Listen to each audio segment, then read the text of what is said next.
In this tutorial, we're going to look at iteration, specifically while loops.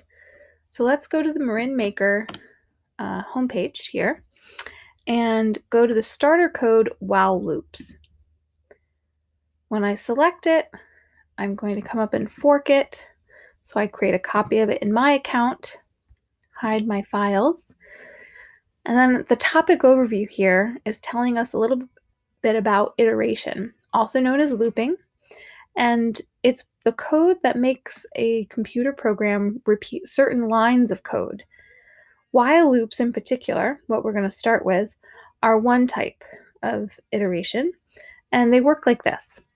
While, and then some condition, and while this condition is true, then the code inside that's been indented will repeat as long as this condition is true. And then there's other code outside of the loop, and you can tell it's outside because it's no longer indented. And this code will run once the condition is false and the program moves on. So let's investigate. I have some code here, and I'd like to add some comments to explain what the code is doing in the loop and how it will be repeated. And then explain the circumstances in which the loop will run. Okay, so let's look at the code in the loop and what will be repeated.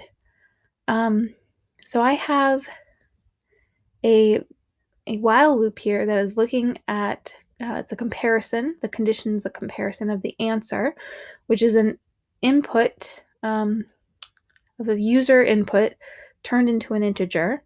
And as long as that user input does not equal the number 8, then I will print incorrect, try again. And I will ask the user again, how many legs does a spider have, converting their input to an integer, and saving it to the variable answer. And we know from previous tutorials that variables can be reassigned. So answer can be reassigned, and I think this will help so that it will test this condition again. Because if I didn't reassign it to answer, then this, if I didn't get it right on the first try, it would always be true, that my answer would never equal 8. So I do want to reassign it to answer. So, so this code will repeat until user inputs 8. And once the user has input 8, then this code, user guess equals 8. So then it will print correct to the screen. Up here, runs until user answer is 8, and asks user for input. Okay, let's give this a try and see what happens. Oh, line 45. Oh, down here. Let me comment that out. Sorry. We will run again. Okay, how many legs does a spider have? Let's put the wrong answer in first and see what happens. So I'm going to say 6. Incorrect, try again. And I get asked again, how many legs does a spider have? Let's go wrong again and see what happens. No. Okay, wrong again. No. Okay, how about right this time? 8 legs. Correct. And then my program ends. Now let's move on to modify. So before I modify, I will comment those out. Come down here to the modify, uncomment.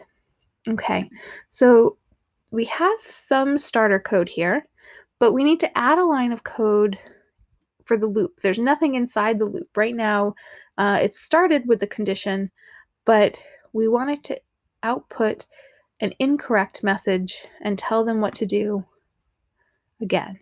So the number, enter number 10 or less. So if the number that they enter, saved in the variable num1, is greater than 10, then we want to, inside the loop, that's why it's indented, print,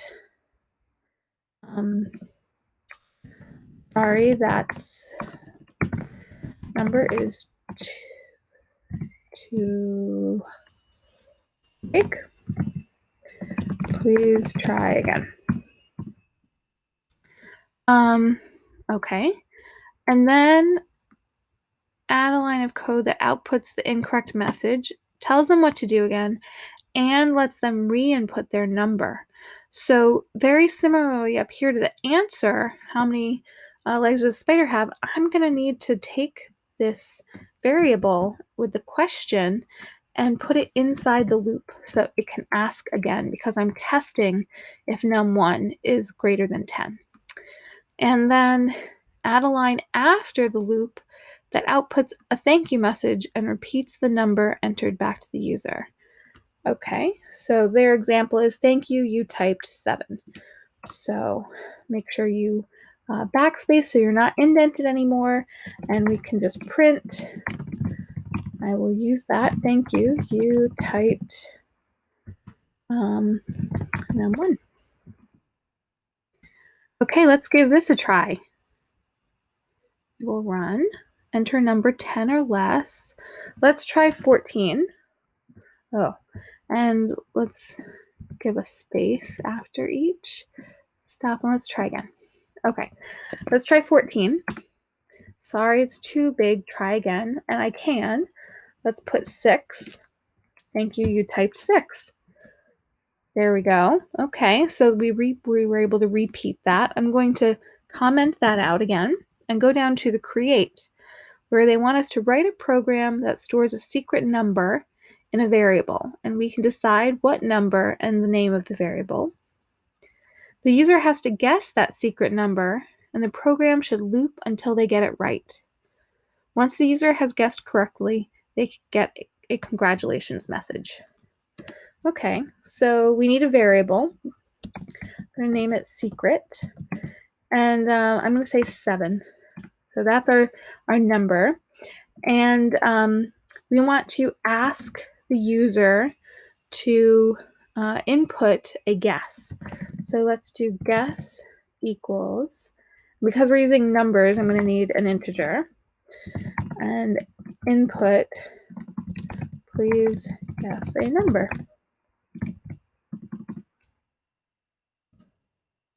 And we're going to check. So while the guess does not equal 7, print, sorry, that's not it. Try again. And we're going to ask the guess again. And then that should keep working until they guess 7. And so if they guess 7, then we'd print, congrats, you guessed correctly. Okay, let's run that and see what happens. Guess a number. I will guess 0. That's not it. So I can keep guessing all the wrong numbers, and then if I guess the right number, it ends the program. That's awesome. If you're looking for an added bonus here, you could add another variable that's a some sort of a counter that would limit the number of guesses, so that instead of the program always letting you try again, you might only have 3 tries before it says you can't guess anymore.